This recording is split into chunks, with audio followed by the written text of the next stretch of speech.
Online shopping के ज़माने में जब हम फ्लिपकार्ट से, अमेज़ॉन से या शॉप क्लूज़ या किसी भी ऐसी शॉपिंग साइट से जब हम शॉपिंग करते हैं और किसी भी तरीके की समस्या उस प्रोडक्ट में आ जाती है, उस प्रोडक्ट की जगह दूसरा प्रोडक्ट हमें मिल जाता है, तो किस तरीके से बदलें और अगर वो नहीं मानते हैं तो उन पर किस तरीके से केस करें और अपने उस प्रोडक्ट को वापस लें। नमस्कार दोस्तों, मेरा नाम एडवोकेट आदर्श सिंगल, राजस्थान हाईकोर्ट जयपुर। आज हम बात करेंगे कि जिस तरीके से ऑनलाइन के ज़माने में हम हर चीज़ शॉपिंग तक भी, यहाँ तक कि हम चीनी भी ऑनलाइन मंगाते हैं ब्लिंकिट से या किसी भी चीज़ से। कोई भी एप्लीकेशन ऐसा हो सकता है जो कि हम उसका यूज़ करके अपनी पर्सनल चीज़ें मंगवाते हैं, लेकिन कभी कभी दिक्कत ये आ जाती है, अगर हम खाना मंगा रहे हैं, अगर हम किसी भी तरीके से कोई शॉपिंग कर रहे हैं किसी भी प्लेटफॉर्म से, अमेज़ॉन, फ्लिपकार्ट, ब्लिंकिट, कोई भी प्लेटफॉर्म हो, और हमारा प्रोडक्ट ख़राब आ जाता है, हम कंप्लेन पे कंप्लेन लॉन्च करते हैं, कंप्लेन करवाते हैं, लेकिन कोई रेस्पॉन्स नहीं आता। कुछ प्रोडक्ट तो इतने महंगे प्रोडक्ट होते हैं जिनकी हम कंप्लेन भी करते हैं लेकिन कोई भी रिटर्न नहीं आता, कोई जवाब ही नहीं आता। कोई वॉशिंग मशीन मंगाई, कोई रेफ्रिजरेटर मंगाया, कोई एयर कंडीशनर मंगाया। इन लोगों के खिलाफ इस तरीके की समस्याओं से आप किस तरीके से निजात पा सकते हैं या किस तरीके से आप बच सकते हैं, और अगर नहीं बच पा रहे हैं, आपके साथ किसी भी प्रोडक्ट में खराबी आ गई है, तो उसका कानूनी समाधान क्या है।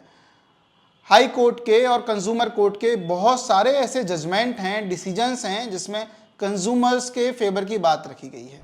आप किसी भी शॉपिंग साइट से जब शॉपिंग करते हैं तो आप उस साइट के, उस शॉप के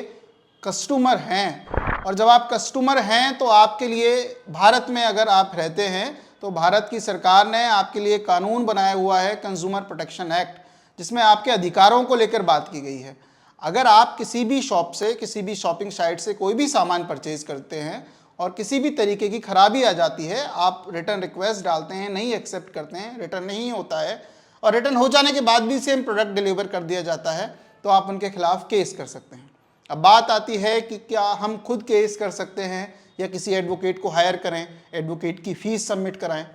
तो बिल्कुल आप खुद भी केस कर सकते हैं। eDakhil.nic.in करके एक वेबसाइट है, इसकी लिंक आपको वीडियो में भी मिल गई है और हम वीडियो के नीचे भी डिस्क्रिप्शन बॉक्स में डाल देंगे, जिसमें आप खुद शिकायत दर्ज करा सकते हैं, उनको मेल कर सकते हैं। और इसके अलावा अगर आपको कोई भी मदद चाहिए तो आप कमेंट सेक्शन में हमें बताएं, हमारी टीम आप तक पहुंचने का पूरा प्रयास करेगी और पूरी मदद करेगी। आप लीगल नोटिस भी भिजवा सकते हैं, आप अपनी लड़ाई लड़ सकते हैं, और ये कंपनियां इतनी मजबूत नहीं होती हैं कि इन पर केस किया जाए और उसको इग्नोर कर दें। हो सकता है कुछ टाइम के बाद ये आपसे सेटल करने के लिए कहें, आपका पैसा रिटर्न करें, और अगर पैसा रिटर्न नहीं करती हैं